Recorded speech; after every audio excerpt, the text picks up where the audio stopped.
เก้าเลี้ยวสี่ไข่ไปฮอดท่าเรือแต่จอมพระธาตุหลวงมิงขวัญเมืองลาวจนฮอดขอบดานแดนเมืองที่แสนห่างไกล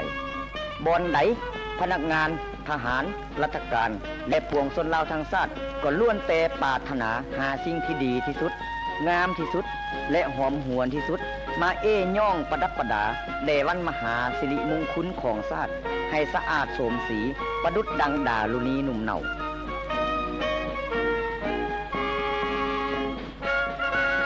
ทั่วประเทศคว่ำติงตัวก้าวเข้าสู่การฉลองวันบุญใหญ่มหาไซของชาติกรรมกรชาวนาและประชาชนลาวที่ปฏิบัติงานอยู่ในทุกขงเขตความนิรมิตเพศผลงานในการป้องกันและก่อสร้างให้เป็นรูปร่างจำลองเพื่อนำมาฉลองวันชาติด้วยดวงใจใสสะอาดและภูมิใจในมากผลที่ตนญาติได้มาด้วยน้ำเหือน้ำไขและสติปัญญาภายใต้การนำพาอันสลาดซองใสของพรรคประชาชนลาวบรรดาเผ่าได้นำประเทศชาติของตนจากคุมบ่มเต็มทงนาเฟืองจากตัวเมืองที่พังพินาศด้วยภัยสงครามก้าวขึ้นสู่มากผลอันยิ่งใหญ่ทางด้านการเมืองเศรษฐกิจวัฒนธรรมและสังคมด้วยการสำเร็จแผนการ5ปีครั้งที่1ของรัฐอย่างสง่างาม10ปีแห่งการเฝ้าถนอม10ปีแห่งการตอมก่อสร้างประเทศลาวเอกอ้างแข็งเข้มแกนขนง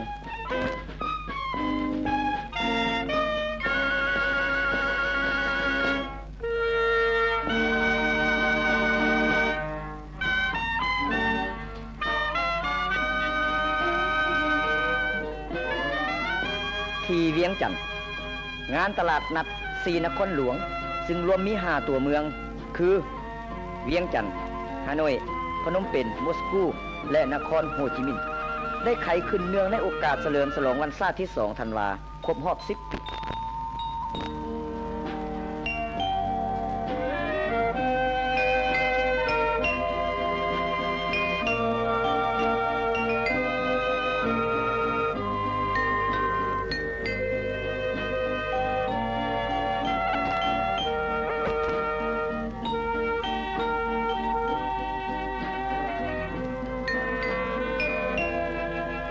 หน้าที่คุ้มเมืองน้อยแห่งนี้คือสัญลักษณ์แห่งมิตรภาพและการร่วมมือทางด้านเศรษฐกิจระหว่าง4ประเทศ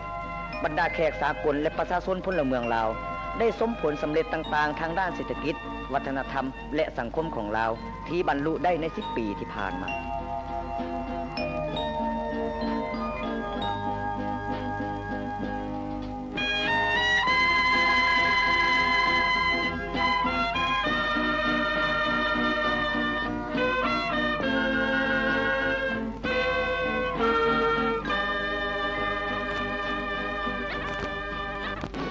สนามบินวัดไตที่เวียงจันทน์ได้แต่งตัวเมืองอย่างอาจเพื่อรอต้อนรับเพื่อนมิตรจากทุกมุมโลกที่จะมาร่วมสุขร่วมซืนนำพวกเขาในงานบุญใหญ่ของชาติจากประเทศชาติโฮจิมินห์คณะผู้แทนเวียดนามที่นำหน้าโดยสหายเลยวนเลขาธิการใหญ่พรรคคอมมิวนิสต์เวียดนามได้นำเอามิตรจิตมิตรใจอันบริสุทธิ์ของประชาชนเวียดนามมาสู่วันบุญใหญ่ของพวกเขาสหายภูมิวงศ์วิจิตรกรรมการกรมการเมืองศูนย์กลางพรรคพ้องประธานสภารัฐมนตรีได้ออกไปต้อนรับอย่างอบอุ่นและสมเกียรติ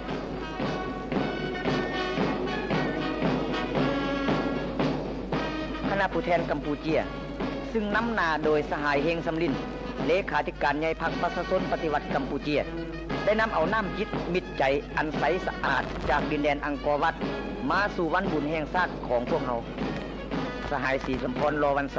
กรรมการกรมการเมืองศูนย์กลางพรรคพ้องประธานสภาประชาชนสูงสุดได้ออกต้อนรับอย่างอบอุ่นคณะผู้แทนพรรคและรัฐบาลสหภาพโซเวียตคณะผู้แทนจากบรรดาประเทศสังคมนิยมไอ้น้องอื่นๆและบรรดาประเทศเพื่อนมิตรจากทั่วโลกก็ได้นำเอาน้ำจิตน้ำใจอันดีงามจากสหภาพโซเวียตจากบรรดาประเทศสังคมนิยมและทั่วทุกมุมโลกมาสู่วันบุญประวัติศาสตร์ของชาติเฮาทุกคณะได้รับการรับต้อนอย่างสมเกียรติจากพรรคและรัฐบาลเฮาพอแต่มาถึงนครหลวงเวียงจันทน์สหายเลยวนคณะผู้แทนเวียดนามได้เข้าเยี่ยมสหายเลขาธิการใหญ่ไกรสอนพรหมวิหารและกรมการเมืองศูนย์กลางพรรคสหายเลยวนได้ต่างหน้าให้พรรครัฐบาลเวียดนาม ส่งความอวยพรอันจริงใจและสนิทสนมที่สุดมายังพรรครัฐบาลและประชาชนเฮาประธานโฮจิมินห์ผู้ยิ่งใหญ่คือบ่อน้ำใสแห่งน้ำใจบริสุทธิ์ซื่อสัตย์และความสามัคคีสองชาติลาวเวียดนาม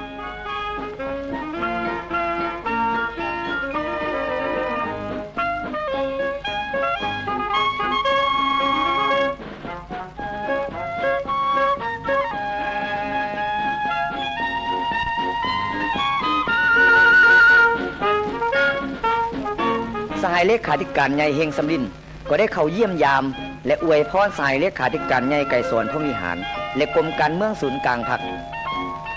สหายได้ต่างนาให้พรรคและรัฐบาลกัมพูเชียมอบเหรียญไซอังกอร์ให้แก่สหายไก่สวนผู้มีหารและสหายสุภานุวงศ์ซึ่งเป็นการตีราคาสูงต่อพรรคและรัฐบาลเฮาในการประกอบส่วนอันสำคัญสร้างความสามัคคีระหว่างลาวกัมพูเชียและกระบวนคอมมิวนิสต์สากล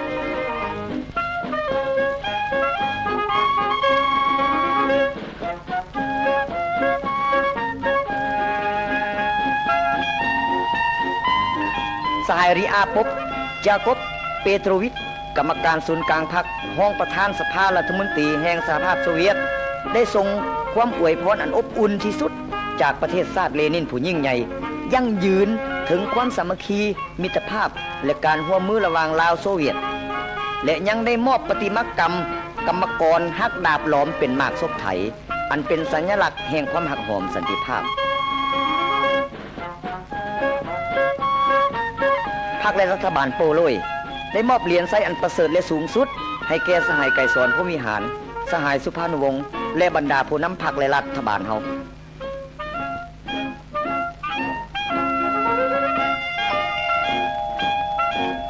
โดยตีราคาสูงต่อการประกอบส่วนอันใหญ่หลวงของพรรคและรัฐบาลเฮา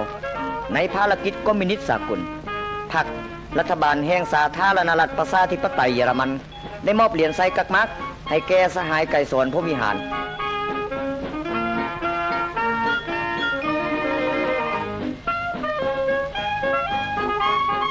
บรรดาคณะผู้แทนจากพรรคไอ้น้องจากประเทศสังคมนิยมประเทศเพื่อนมิตรและองค์การจัดตั้งสากลก็ได้เข้าเยี่ยมคำนับสหายเลขาธิการใหญ่และกรมการเมืองศูนย์กลางพรรค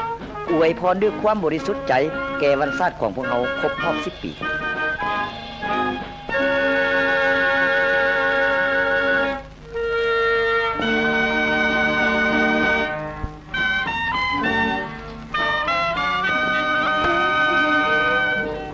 ที่สำนักงานประธานประเทศบรรดาทูตอนุทูตต่างประเทศประจำลาวได้ต่างนาให้รัฐบาลของตนอวยพรวันชาติของเราท่านเหมียนส่วนเอกอัครราชทูตเวียดนามหัวหน้ากิตติมศักดิ์ของคณะทูตอนุทูตได้กล่าวคำคารวะอวยพรแด่รัฐบาลและสาธารณรัฐประชาธิปไตยประชาชนลาวท่านประธานสุภานุวงศ์ได้ต่างนาให้พรรครัฐบาลและประชาชนเฮากล่าวตอบขอบใจในคำอวยพรอันประเสริฐและเป็นสิริมงคลยิ่งดังกล่าวขอบอกขอบใจในการประกอบส่วนช่วยเหลืออันใหญ่หลวงของวงคณะญาติสังคมนิยมและเพื่อนมิตรประเทศอื่นๆต่อภารกิจปฏิวัติลาวในระยะผ่านมา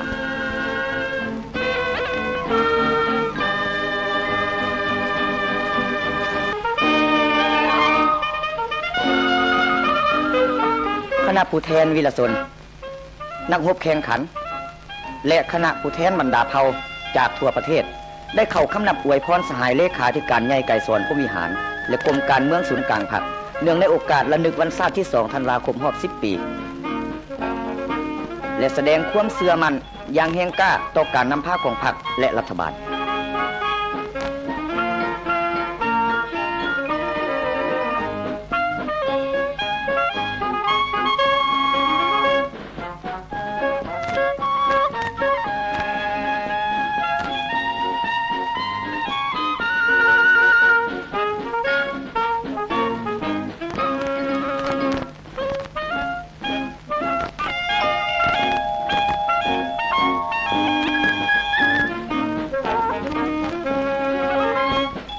สหายเลขาธิการใหญ่ไก่สอนผู้มีหารได้ต่างนาพรรคและรัฐบาลตีราคาสูงต่อบรรดาผลงานและพฤติกรรมวิรชนในภารกิจปลดปล่อยชาติภารกิจสร้างสาและปกปักรักษาปัดของวิรชนนักรบแข่งขันและบรรดาเผ่าชนของพวกเขา สหายเลขาธิการใหญ่ตักเตือนให้ทุกคนจงเสริมขยายลัทธิวิรชนปฏิวัติอย่างกว้างขวางและลึกซึ้งสมกับว่าเป็นชาติลาววิรชน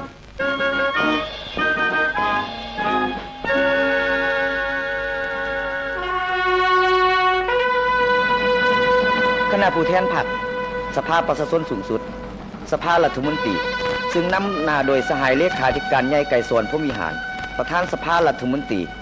ได้นำเอาพวงมาลาเข้ามอบหมายถวายไว้แด่ดวงวิญญาณอันแสนประเสริฐเพื่อระลึกถึงบุญคุณของบรรดาวีรบุรุษลาวผู้ซึ่งได้เสียสละเพื่อความเป็นเอกราชและอิสรภาพของชาติ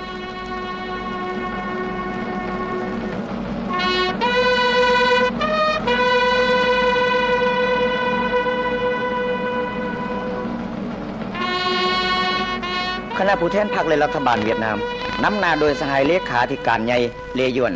และคณะผู้แทนพรรคและรัฐบาลสาธารณรัฐประชาชนกัมพูเชียนำหน้าโดยสหายเฮงสำริน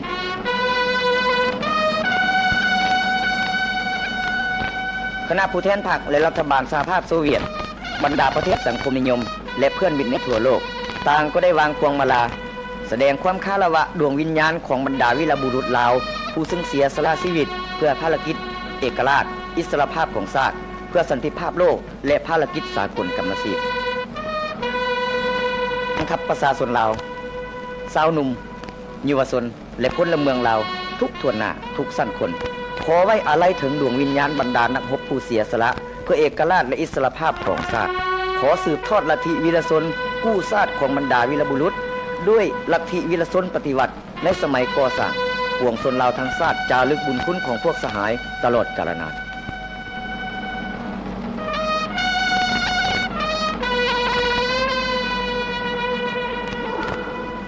หลายพันปีแห่งการกำเนิดชาติลาวหลายพันปีแห่งความลำบากกากกรรมของปวงชนลาวใต้แอกครอบครองของศักดินาและลัทธิลาเมืองขึ้นบ่ทันมีมื้อใดที่จะมีความสุขสดชื่นทอวันแห่งเอกราชและอิสรภาพอันแท้จริงของชาติคือนี้6 โมงเช้าของวันที่2 ธันวาคม ปี 1985 งานชุมนุมใหญ่ระลึกวันสถาปนาสาธารณรัฐประชาธิปไตยประชาชนลาวครบรอบ 10 ปีได้จัดตั้งขึ้นอย่างเข่งขรึมที่เดินพระธาตุหลวง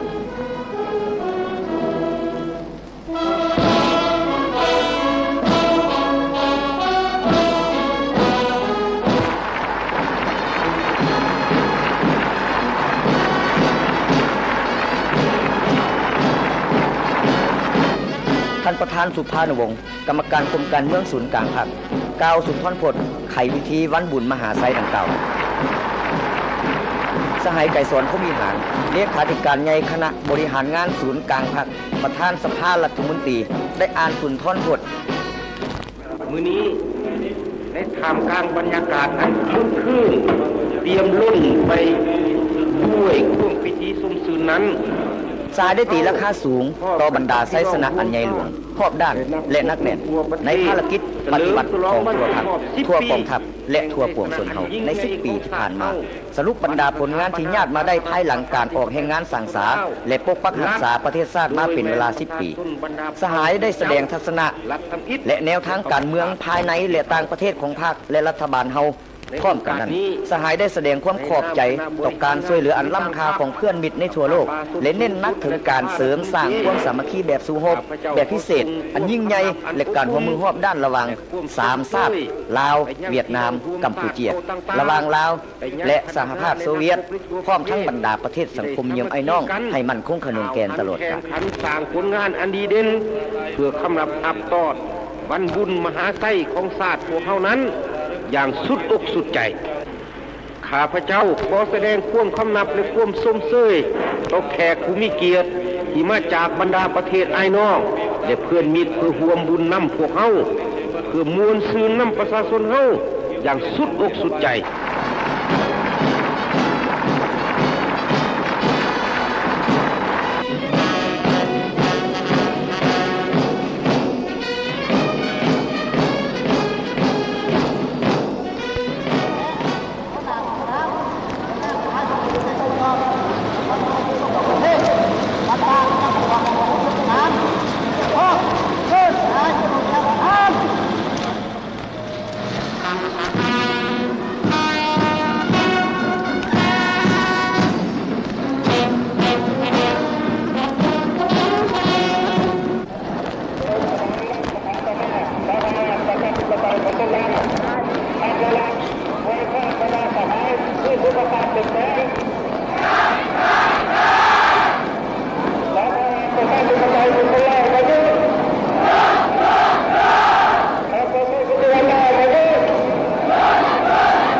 กำไตศรีพันดอนกรรมการกรมการเมืองศูนย์กลางพรรครองประธานสภารัฐมนตรีกระทรวงป้องกันชาติอ่านคำสั่งประจำวันและรายงานผลงานอันใหญ่หลวงของกองทัพประชาชนลาว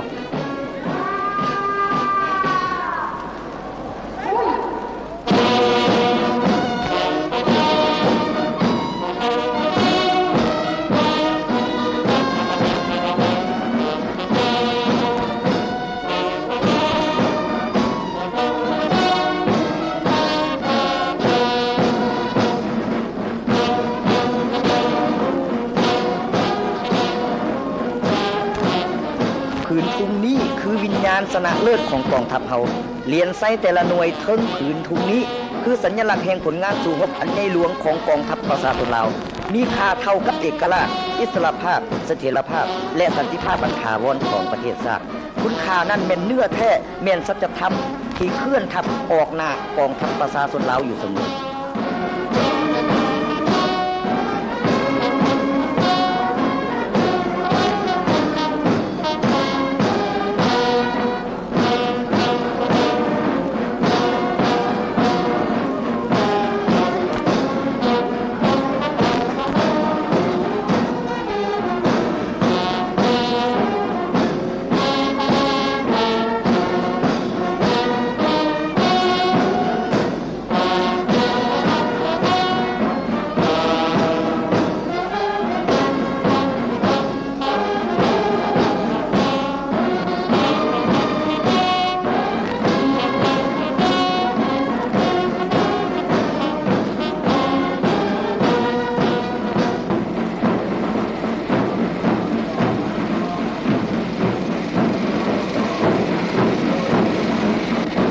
ทหารบกทหารเรือทหารอากาศทหารยานเกาะกำลังประกอบอาวุธ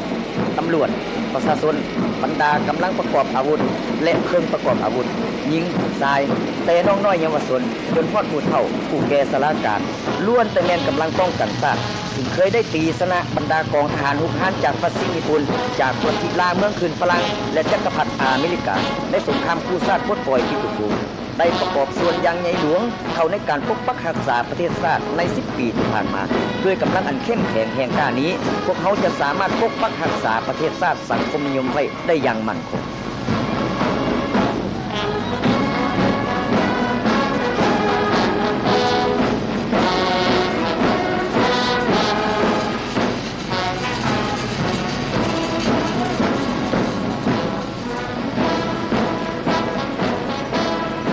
บรรดานักรบอาวุโสของพวกเขาย่ำใดก็ศึกษาอบรมและสักจูงคนหุ่นสืบทอดของชาติให้ทำเฮียนเอาวีรกรรมปฏิวัติอันล้ำเลิศของเพิ่นอยู่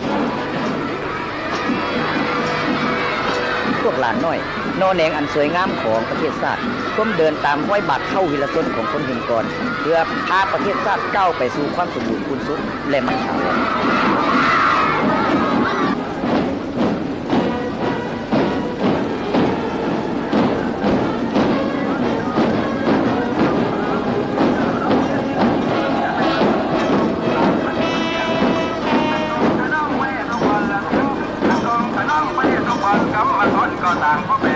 กสิกรรมชนรับประทานและป่าไม้เป็นพื้นฐานให้แก่ภารกิจสร้างสาสังคมนิยมก้าวขึ้นสร้างอุตสาหกรรมสังคมนิยมเทื่อละก้าวมาฮอดปัจจุบันนี้ทงนาลาวเกือบทั่วประเทศแม้นมีระบบชนรับประทานการปลูกข้าวดำเนินปีละ2 ฤดูผลผลิตข้าวเพิ่มขึ้นเท่าตัวเทียบใส่ปี1975การปลูกฝังอื่นๆการเลี้ยงสัตว์ล้วนแต่เพิ่มขึ้นและความหันเข้าสู่ระบบเกษตรกรรมกลจักรวิทยาศาสตร์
การอุตสาหกรรมหัตถกรรมการค้าไปรษณีย์คมนาคมขนส่งศึกษาสาธารณสุขวัฒนธรรมและสังคมผ่าน10 ปีสร้างที่ทรหดอดทนของพวกชนลาวทั้งชาติภายใต้การนำพาอันสลาดซองใสของพรรคประชาชนปฏิวัติลาวอันมีสหายเลขาธิการใหญ่ไกรสอนพรหมวิหารที่เข้าร่วมพรรคเป็นผู้นำหน้าพาทางนั้น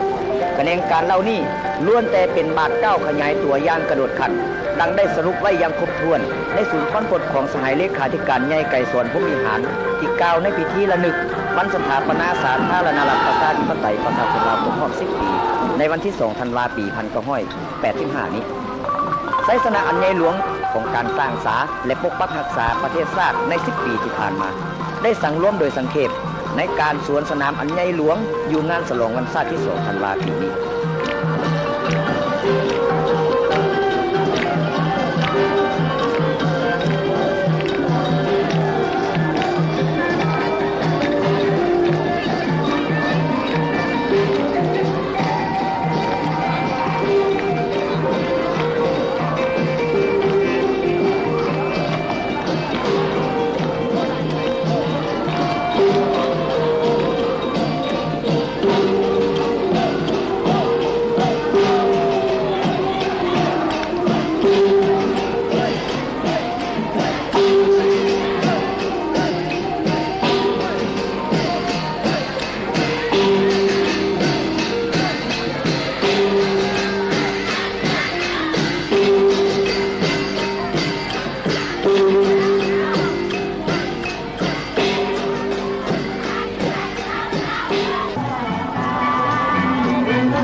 ซืนคึกขึ้นปกคุ้มไปทั่วประเทศชาติหลานน้อยของพวกเฮาลินมวนสุขี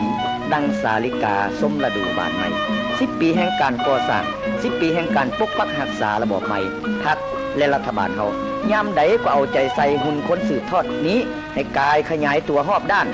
สุขะพละอายุวรรณะและปัญญาการฉลองวันชาติที่ 2 ธันวาคมรอบ10 ปีได้จัดตั้งขึ้นอย่างที่ลึกถึงขึ้นในทั่วขอบด้าวแดนเมืองด้วยทุกรูปแบบนั่นคือความกระตือรือร้นนั่นคือความมวลซืนของประชาชนลาวทั้งชาติ60 กว่าชนเผ่า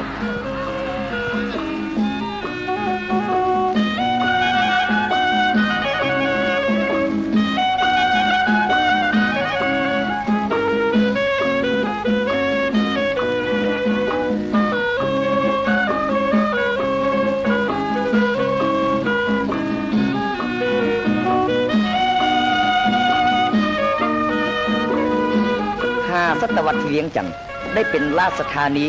แห่งกรุงศรีสัตนาคณหุฎ5 ศตวรรษแห่งการต่อสู้รักษาและบูรณภาพประเทศชาติมื้อนี้ชาวนครเวียงจันทน์ 200,000 กว่าคนและองค์มหาธาตุหลวงที่เป็นวิญญาณของชาติจึงได้มีโอกาสเป็นสักขีพยานให้แก่ความมวลซืนลื่นเริงความใหญ่โตมโหฬารและความพิลึกคึกคืนอย่างบ่เคยมีมาในประวัติศาสตร์ของปางบุญมหาชาตินั่นคือวันเอกราชอิสรภาพอันแท้จริงของชาติเราย้อนมีผักนำพาความทุกข์ยากลำเค็ญได้เป็นอดีตบ่หวนคืนมาอีกแล้วชีวิตประชาชนลาวบ้านแง่มเสียงเพลงและเสียงขับลำแว่วอนอ่อนซ้อนในฤดูบานใหม่อมตะของปิตุภูมิล้านสร้างปวงชนลาวทั้งชาติท่วมกระตือรือร้นคุณเคี่ยวสร้างผลงานเพื่อคำนับรับต้อนกองประชุมใหญ่ครั้งที่4ของพรรคประชาชนปฏิวัติลาวที่จะไขขึ้นในปี 1986 เพื่อวางทิศทางแผนการ5 ปีแห่งรัฐครั้งที่ 2